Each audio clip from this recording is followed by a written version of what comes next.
Here's my problem with modern sci-fi. It always cuts to black right when I start caring. Project Hail Mary? Great. Humanity survives. Science wins. And then we're done. No, I want to stay in that universe. Drop me in a random star system. Low fuel, no plan. Let me figure it out. That's why Foundation Galactic Frontiers is interesting. Yes, that Foundation. Isaac Asimov. The guy who basically wrote the playbook Hollywood keeps borrowing. You're not the hero. No chosen one nonsense. You're a traitor. You explore, make deals, pick fights you probably shouldn't, and live with it. Meanwhile, you're running your ship, building it piece by piece, managing crew, resources, basically trying not to suffocate in deep space. Always a plus. And when things go south, they really go south. Ship combat, ground combat, because space wasn't dangerous enough already. What I like is the scale. You feel small. The universe feels huge, and no one's coming to save you. That's sci-fi. Check the link in the description or scan the QR code to download it. Mobile, PC, your choice. You'll get a free hero and battleship to start and use my code for extra resources. Because trust me, you're going to need the help. Movies end. This is where the story keeps going. The Mandalorian and Grogu has no hype, and I predict it will bomb. Let me present some evidence. I talked about this, a story that dropped from Fandango. They did a poll of about 2,000 people. 5,000 people aged in certain age groups of people who are regular moviegoers. Here are the most anticipated summer 2026 movies. We've got Toy Story 5 at number 1. Number 2, Spider-Man Brand New Day, no surprise. Number 3, The Devil Wears Prada 2. I predict that will be a hit. Number 4, The Odyssey, should be higher. Number 5, Scary Movie 6. I do want to see that. Number 6, Moana, don't care. Number 7, Minions and Monsters, don't care. Number 8, Mortal Kombat 2, which opens in early May, and I already have tickets. For Mortal Kombat 2. Number 9, Supergirl. Okay, that's pretty low for a movie that's, it's not a sequel per se. It's a remake of a movie that's also been a TV series. And number 10 is an Insidious sequel. What's missing, Alan? Well, the headline here says The Mandalorian and Grogu has no hype and will bomb. Gosh, what's missing? What's missing a Star Wars movie is The missing. Mandalorian and Grogu. It's missing. Yeah. Hey, thanks, Kathleen Kennedy, for ruining Star Wars. Well, let's take a look at some things I found online regarding the promotion for this. We did see at the Oscars, we saw an awkward comedy skit with Kate Hudson, Baby Grogu, and Pedro Pascal and Sigourney Weaver. Yes. Stage. It got no laughs, no reaction, no traction online. And there has been promotional materials for this. We saw that Super Bowl trailer that people said, is this AI slop? What is it? We're not going to show it, but check this out. Watch this. We speaking? We are rolling. Welcome, Grogu.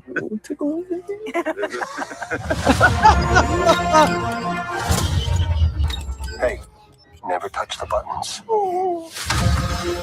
I hope you don't mind us talking about you while you're here. I feel like your relationship with Grogu has evolved organically. It started out very reluctantly and then deeply, deeply bonded. I love how we took you from being his protector, and now he actually feels kind of like he can handle himself now. Oh, yeah. He's not just a cute face. No, it's not just the Mandalorian anymore. It's the Mandalorian Grogu. Long live. This is so staged. It's the conversation is fake and produced. The most unnatural conversation. Let's keep watching. The Empire. I play an officer in the New Republic. This isn't about revenge. I need someone I can depend on. We'll take out every bad guy in your deck of cards. Not quite sure about this little snack eater.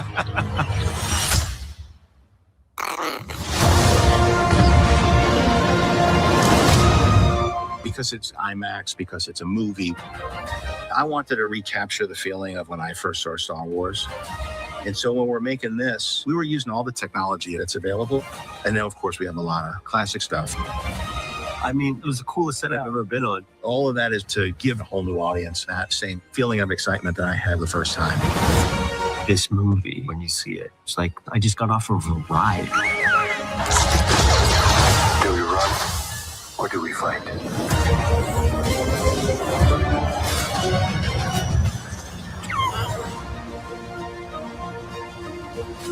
Are you hyped, Alan? I'm so whelmed. Yeah, it's whelming. It's whelming. Yeah, there's almost no hype behind this. Very strange, if you ask me. Yeah, I mean, no one's talking about it. Yeah, I'm sorry. I'm just Go saying ahead. it's all for a TV series that people stopped watching. Yeah. And it just, I don't know.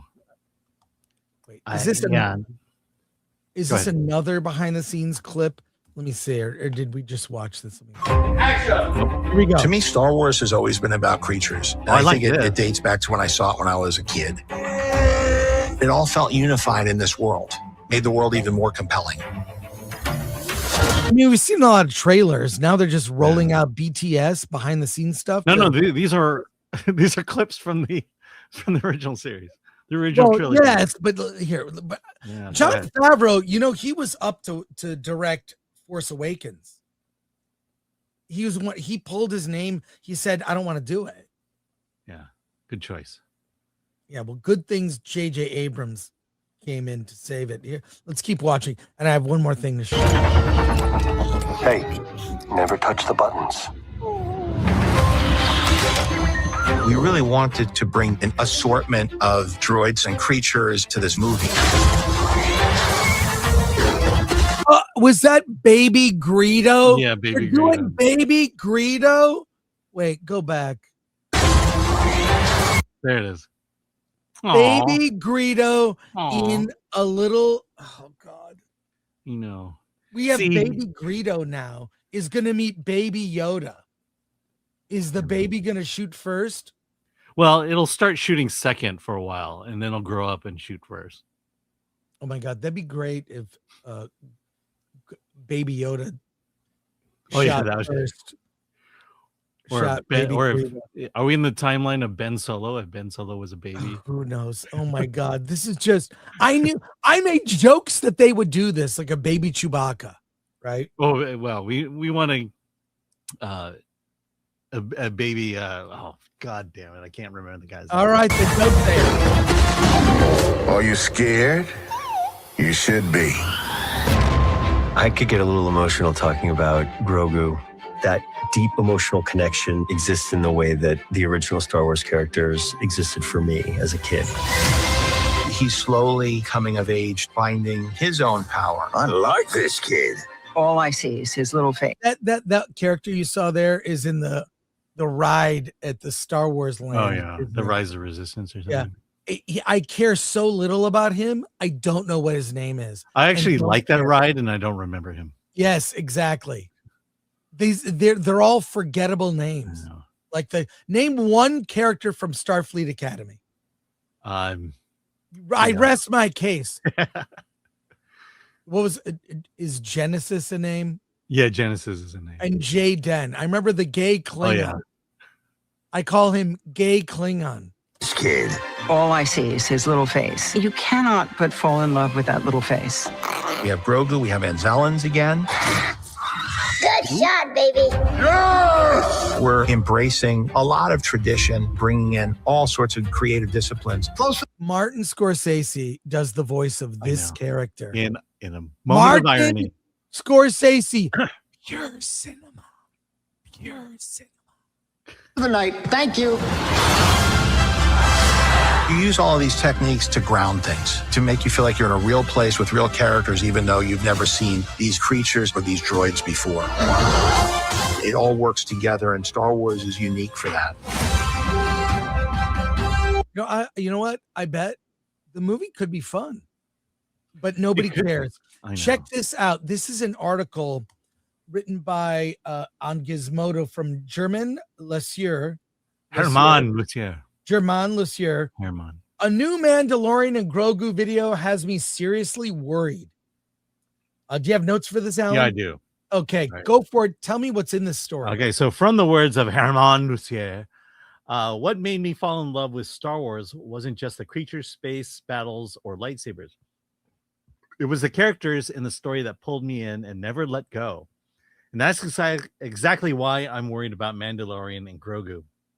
With the movie only weeks away, I'm just not feeling the excitement, and I think the marketing is the problem. Don't get me wrong. Jon Favreau is a great choice. He's done incredible work and has a strong track record. On paper, this should be a slam dunk.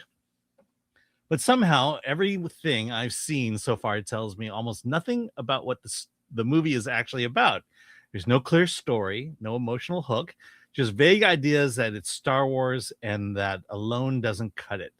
The latest promotional clip on creatures and visuals, which looks great, but that's expected.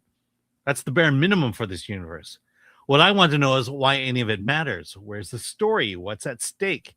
There are so many compelling threads from the series, like Mandalore needing a leader, the mythosaur, and Grogu's larger significance. But none of that is being highlighted. Instead, I'm getting vibes, action shots, and reminders that it's made for IMAX. When I compare that to how other film tease emotional stakes and character motivations, the difference is obvious. I'm not being given a reason to care about this story yet, and that's a problem. At this point, I'm hoping the marketing ramps up and starts revealing what makes this movie special, because right now I'm genuinely concerned that audiences might walk in expecting something big and leave feeling like they're just watching a longer, more expensive episode of the show. And as a Star Wars fan, I really hope I'm wrong.